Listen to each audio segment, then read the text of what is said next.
Back to the basics. Sunglasses, check. Hat, check. Notes, check. Pepsi, check. Sources, check. And thick skin, check. Let's go.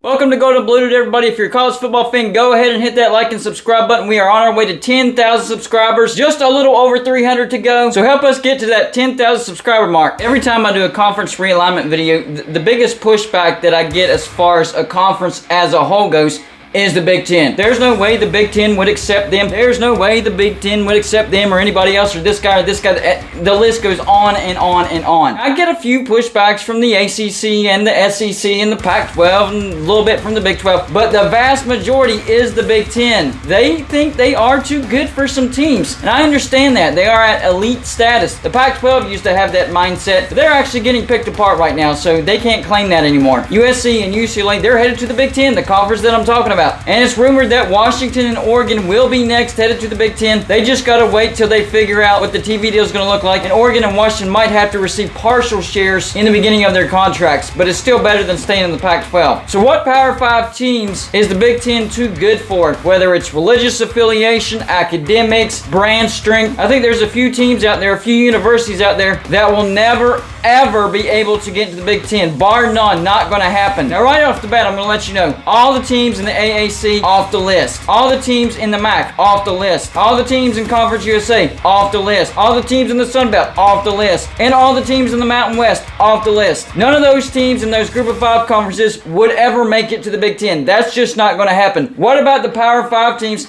that have absolutely no shot of ever getting to the Big Ten? Well, I'm going to start with the ACC. First up, Wake Forest. Now, Wake Forest has great academics, and the Big Ten does pride itself on academics. But the brand of Wake Forest, the athletic department of Wake Forest, how much revenue they bring in, and fan size, it's just not enough to ever get into the Big Ten. They already have their Maryland, their Rutgers, their Northwestern, their Illinois, their Indiana, good academics, but really not great in football. Brand's kind of dwindling right now. They already have enough of those teams. They're not going to accept anymore. Your brand simply isn't strong enough to ever get accepted into the Big Ten. Sorry, Wake Forest, just not going to happen. Next up, Louisville. And this is all about academics. Because of Louisville's academics, they're never going to join the Big Ten. The Big Ten would never accept them. They have a great brand. They make a lot of money in football, but the Big Ten prides itself on academics, and Louisville's just too low. In fact, Louisville's kind of lucky to be in the ACC. I mean, they barely got into the ACC because of their academics. But the Big Ten, off the table, not going to happen. Next up, Boston College. I'm going to stick with brand here because I know Boston College has pretty good academics, but Boston College, their brand is even worse than Wake Forest.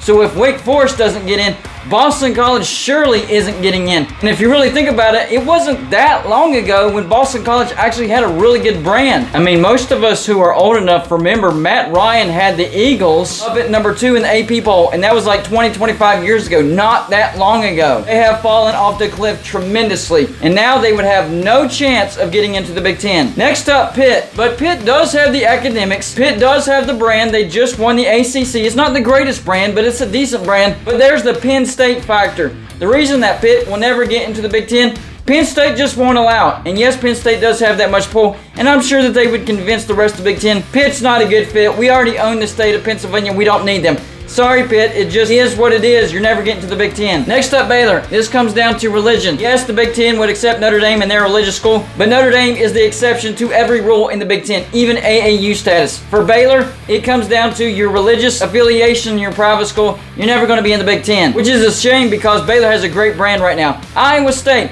has a great fan base. They are a decent brand. They do bring in a decent amount of money. But for Iowa State, there's two things. The Iowa factor, the Hawkeyes would never allow Iowa State in the Big Ten, and AAU status. They just let AAU status slip away. So Iowa State, there is no future in the Big Ten. You're never getting to the Big Ten. Even if you got your AAU status back, Iowa just wouldn't allow it. Next up, TCU. Same reason for Baylor. It's all about religion. I think TCU's brand not quite as strong as Baylor's brand as well, so they have a lesser argument than Baylor. Next up, BYU. I wonder what the reason is for this institution. Yes, you guessed it, religion.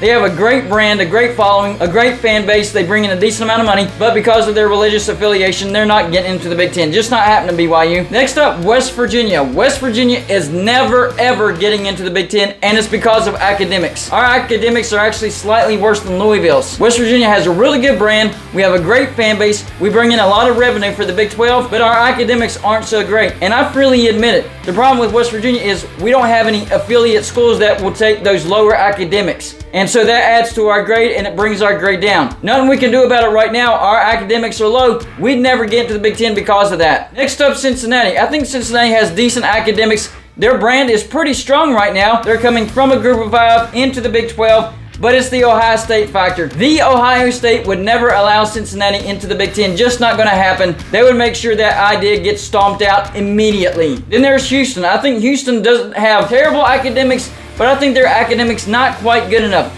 Houston, their brand is getting better and better. They're getting into the Big 12. They're in the top 5 TV market in Houston. So they would have some arguments, but I don't think their academics is quite strong enough to get them to the Big 10. I don't think Houston would ever be able to get into the Big 10. And finally to the West Coast, the Pac-12. What teams in the Pac-12 never making it into the Big 10? The first team is Washington State. And it's because of their brand. Although I will say Washington State does have a better brand than people realize. It just needs to be stronger, especially being on the West Coast. If they were actually closer to the Big 10, I'd probably change my mind because their brand is decent. But being way out there on the West Coast, their brand needs to be stronger to bring something to the table. However, there is a silver lining. Washington and Oregon will end up in the Big 10. Maybe Washington can add Washington State as a tag-along. No disrespect to Washington State. I'm sure y'all have a great fan base, a great following, but your brand just isn't the same as Washington.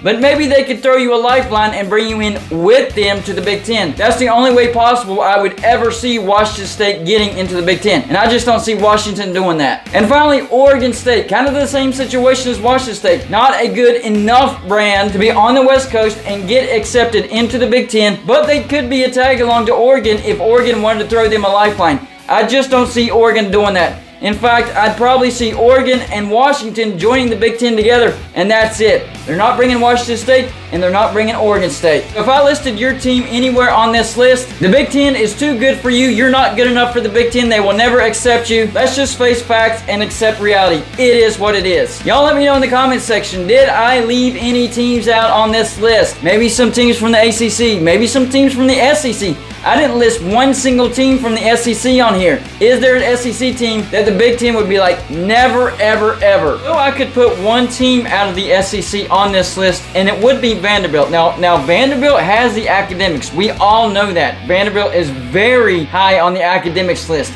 But their brand, not so good. Football, terrible. Remember what I said, the Big 10 already has their Rutgers, Maryland, Northwestern, Illinois, and Indiana universities that just add to academics. They need more universities that have a great brand. And Vanderbilt, I'm sorry, you just don't have it. So I'm putting you on the list. Better late than never, right? Then of course the Big 12 or the Pac-12. Anybody that I missed that you think should be on this list, let me know in the comments section. That's all I got for you for this show. Like and subscribe if you haven't already, and I'll see you on my next show.